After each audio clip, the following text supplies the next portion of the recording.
بسم الله الرحمن الرحيم. السلام عليكم ورحمة الله وبركاته. إن الحمد لله نحمده ونستعينه ونستغفره، والصلاة والسلام على سيد الأنبياء والمرسلين محمد وآله وصحبه أجمعين، أما بعد. حاضرین و ناظرین، یہ درس نمبر 927 ہے، 927، اور آج سورہ ہود کی 2 آیتوں کی تلاوت کی جائے گی، آیت نمبر 89 اور 90، 89 and 90۔ چلیے سب سے پہلے ان 2 آیتوں کی تلاوت کرتے ہیں، لفظی ترجمے اور ترجمے کے بعد تشریح کرتے ہیں۔ اعوذ باللہ من الشیطان الرجیم، بسم اللہ الرحمن الرحیم۔ وَيَا قَوْمِ لَا يَجْرِمَنَّكُمْ شِقَاقِي أَن يُصِيبَكُمْ مِثْلُ مَا أَصَابَ قَوْمَ نُوحٍ أَوْ قَوْمَ هُودٍ أَوْ قَوْمَ صَالِحٍ وَمَا قَوْمُ لُوطٍ مِّنكُمْ بِبَعِيدٍ وَاسْتَغْفِرُوا رَبَّكُمْ ثُمَّ تُوبُوا إِلَيْهِ إِنَّ رَبِّي رحیم ودود۔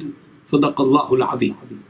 لفظی ترجمہ یوں ہے، وہ یا قومی، اور اے میری قوم، لا یجرمنکم، تمہیں نہ اکسائے، شقاقی، میری مخالفت، ان یصیبکم، کہ پہنچے تمہیں، مثل ما اصابا، مثل اس عذاب کے جو پہنچا، قوم نوح، قوم نوح کو، او قوم ہود، یا قوم ہود کو، او قوم صالح، یا قوم صالح کو، وما قوم لوط، اور قوم لوط نہیں ہے، منکم، تم سے، ببعید، کچھ دور، واستغفروا، اور تم مغفرت طلب کرو، ربکم، اپنے رب سے، ثم پھر توبو، تم توبہ کرو، الیہ، اسی کی طرف، ان ربی، بلا شبہ میرا رب، رحیم، بڑا رحم والا، ودود، نہایت محبت کرنے والا ہے۔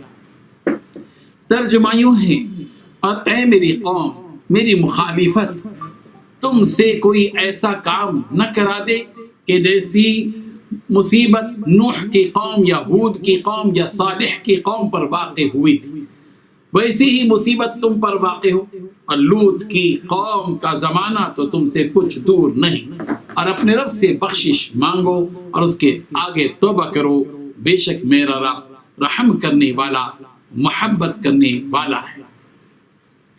ان 2 آیتوں میں 5 باتیں بتلائی گئی ہیں۔ پہلی بات، کہیں ایسا نہ ہو کہ تم کو میری مخالفت ان عذابوں کا مستحق بنا دے جو قوم نوح اور قوم ہود یا قوم صالح کو پہنچی ہیں۔ دوسری بات، اور قوم لوط تم سے دور نہیں ہے۔ تیسری بات، اور تم اپنے رب سے استغفار کرو۔ چوتھی بات، پھر اس کے حضور میں توبہ کرو۔ پانچویں بات، بے شک میرا رب رحم فرمانے والا، بڑی محبت فرمانے والا ہے۔ بزرگان محترم، حضرت شعیب علیہ السلام نے اپنی قوم کی ہر درنی، مخالف اور طرح طرح کی باتوں کو سننے کے بعد یہ کہا اپنی قوم سے کہ دیکھو، تم لوگ ضد مت کرو اور دشمنی پر مت اتر جاؤ۔ یہ بات یاد رکھو کہ اگر تم لوگ میری مخالفت پر ڈٹے رہو گے تو یہ مخالفت تمہارے لیے کہیں عذاب کا ذریعہ نہ بن جائے، یعنی یہ ممکن ہے کہ تمہاری مخالفت تمہارے لیے عذاب کے آنے کا سبب بن جائے، جیسا کہ حضرت نوح علیہ السلام کی قوم نے مخالفت کی تو ان پر عذاب آیا، قوم ہود نے مخالفت کی تو ان پر بھی عذاب آیا، قوم ثمود نے مخالفت کی تو ان پر بھی عذاب آیا۔ اگر تم بھی اپنے نبی کی مخالفت کرو گے تو تم پر بھی عذاب آئے گا۔ اور قوم لوط کی نافرمانی نے ان کو جس انجام تک پہنچایا، ان پر جو عذاب آیا، عذاب کا وہ زمانہ بھی تم سے کچھ دور نہیں ہے، اور نہ ہی وہ بستیاں تم سے دور ہیں جہاں قوم لوط پر عذاب آیا۔ اس لیے قوم کے لوگوں، ان واقعات سے عبرت حاصل کرو۔ اس آیت سے یہ معلوم ہوا کہ نبی کی مخالفت اور نافرمانی، نبی کے ساتھ سرکشی کرنا، یہ عذاب الہی کا سبب ہے، اس لیے نبی کی مخالفت سے گریز کرنا چاہیے۔ سورہ نساء کی آیت نمبر 115 میں یوں کہا گیا، وَمَن يُشَاقِقِ الرَّسُولِ مِن بَعْدِ مَا تَبَيَّنَ لَهُ الْهُدَى وَيَتَّبِعْ غَيْرَ سَبِيلِ الْمُؤْمِنِينَ نُوَلِّهِ مَا تَوَلَّى وَنُصْلِهِ جَهَنَّمَ وَسَاءَتْ مَصِيرًا۔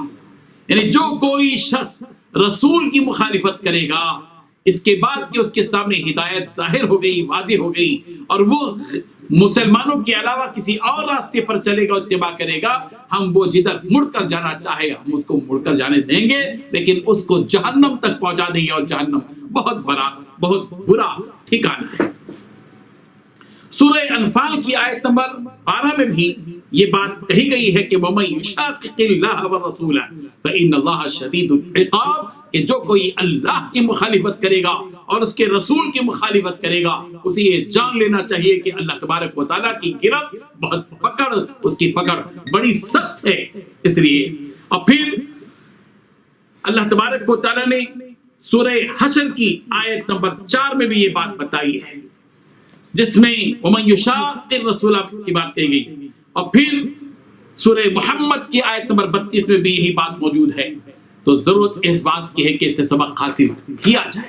حضرت شعیب علیہ السلام نے اپنی قوم کے سے کہا کہ وَاسْتَغْفِرُوا رَبَّكُمْ ثُمَّ تُوبُوا إِلَيْهِ، تم اپنے رب سے استغفار کرو اے میری قوم کے لوگوں، اس کے حضور میں توبہ کرو، یعنی تم لوگ کفر و شرک کو چھوڑو، نبی کے ساتھ دشمنی اور عناد کو ختم کرو، نبی کی مخالفت سے گریز کرو، اور جو کچھ جرائم تمہاری زندگی میں ہوئے ہیں اس پر ندامت کے آنسو بہاؤ، اور اپنے رب کے حضور اپنے گناہوں کی معافی مانگو، اور اسی رب ذوالجلال کے سامنے توبہ کرو، اور آئندہ اس قسم کی حرکتوں کے نہ کرنے کا عزم و ارادہ کرو۔ اور یہ بات یاد رکھو کہ جس رب ذوالجلال پر ایمان لانے کی باتیں میں کر رہا ہوں، اور جس رب ذوالجلال نے مجھے نبی بنا کر بھیجا ہے، اس کی شان یہ ہے کہ وہ اپنے بندوں پر رحم و کرم بھی کرتا ہے، اپنے بندوں سے محبت بھی کرتا ہے، اور قرآن مجید میں استغفار اور توبہ کا حکم بار بار دیا گیا۔ سورہ ہود کی آیت نمبر 3 میں کہا گیا وَأَنِ اسْتَغْفِرُوا رَبَّكُمْ ثُمَّ تُوبُوا إِلَيْهِ، اور یہ کہ تم لوگ اپنے گناہ اور اپنے رب سے معاف کراؤ، پھر اسی کی طرف متوجہ رہو۔ اللہ تبارک و تعالیٰ ان آیات سے سبق حاصل کرنے کی توفیق عطا فرمائے۔ وآخر دعوانا الحمدللہ۔